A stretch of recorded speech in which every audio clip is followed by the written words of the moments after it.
Hello students, आज हम व्यक्तिवाचक संज्ञा मतलब प्रॉपर नाउन क्या होता है ये समझने वाले हैं। प्रीवियस वीडियो में हमने नाउन क्या होता है या संज्ञा क्या होता है ये देखा है। तो चलिए हम देखते हैं कि व्यक्तिवाचक संज्ञा किसे कहते हैं। व्यक्तिवाचक संज्ञा की परिभाषा या डेफिनेशन क्या है? जिस संज्ञा शब्द से किसी व्यक्ति, प्राणी, स्थान, वस्तु आदि का बोध होता है उसे व्यक्तिवाचक संज्ञा कहते हैं। A proper noun is the given name for a person, place और थिंग। हम कुछ उदाहरण लेते हैं और उस उदाहरण के सहारे इस परिभाषा को समझते हैं। यहाँ कुछ नाम लिखे हुए हैं: स्वामी विवेकानंद, महात्मा गांधी, रविंद्रनाथ टैगोर।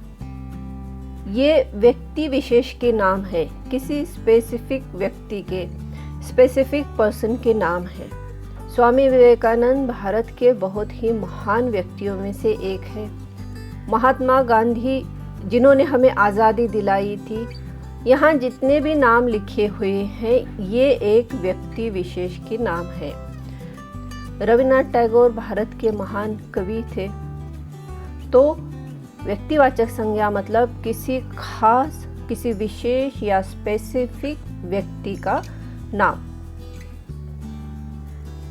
यहाँ हमने स्थानों के नाम लिखे हैं: दिल्ली, मुंबई, कोलकाता, चेन्नई।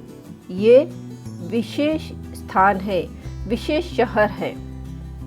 दिल्ली भारत का कैपिटल है, मुंबई महाराष्ट्र का कैपिटल है, कोलकाता, चेन्नई ये सभी विशेष शहरों के नाम हैं।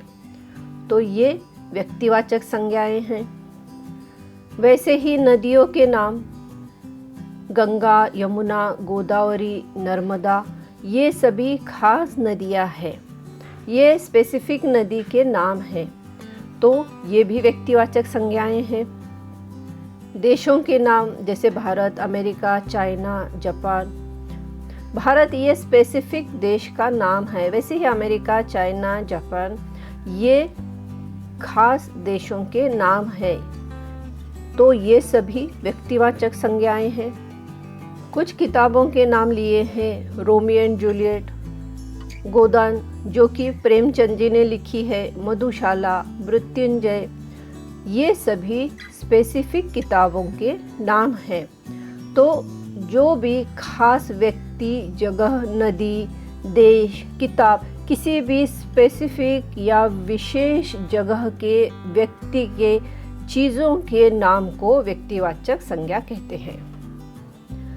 हमने यहाँ कुछ वाक्य लिखे हैं और इन वाक्यों में से हमें व्यक्तिवाचक संज्ञाएं छांट कर लिखनी है। जवाहरलाल नेहरू देश के पहले प्रधानमंत्री थे। यहाँ जवाहरलाल नेहरू ये व्यक्तिवाचक संज्ञा है। मैं अमेरिका जाना चाहता हूँ। अमेरिका एक विशेष देश का नाम है, तो ये व्यक्तिवाचक संज्ञा है। हिंदी हमारी राष्ट्रभाषा है। हिंदी ये एक खास भाषा का नाम है, तो ये व्यक्तिवाचक संज्ञा है। भारत की राजधानी दिल्ली है। यहाँ भारत और दिल्ली ये दो व्यक्तिवाचक संज्ञाएं हैं।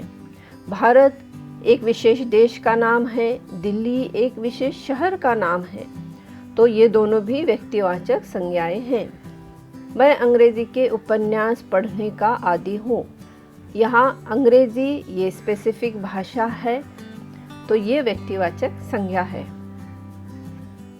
गंगा भारत की प्रमुख नदी है। गंगा एक खास नदी का नाम है। भारत खास देश का नाम है। तो ये दोनों भी व्यक्तिवाचक संज्ञाएं हो गई। इन वाक्यों में कुछ जातिवाचक संज्ञाएं भी हैं, जैसे प्रधानमंत्री, राष्ट्रभाषा, राजधानी, उपन्यास, नदी।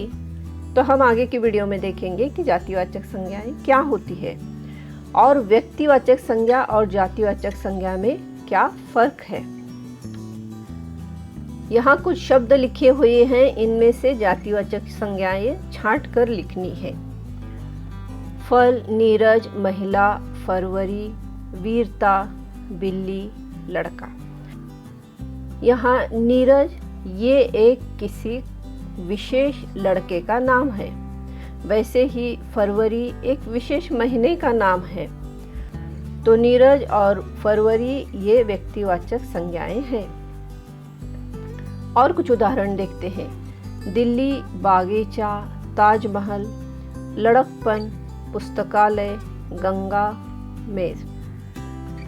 दिल्ली एक खास शहर का नाम है। ताजमहल एक खास जगह का नाम है, एक खास मॉन्यूमेंट का नाम है। गंगा एक खास रिवर का नाम है।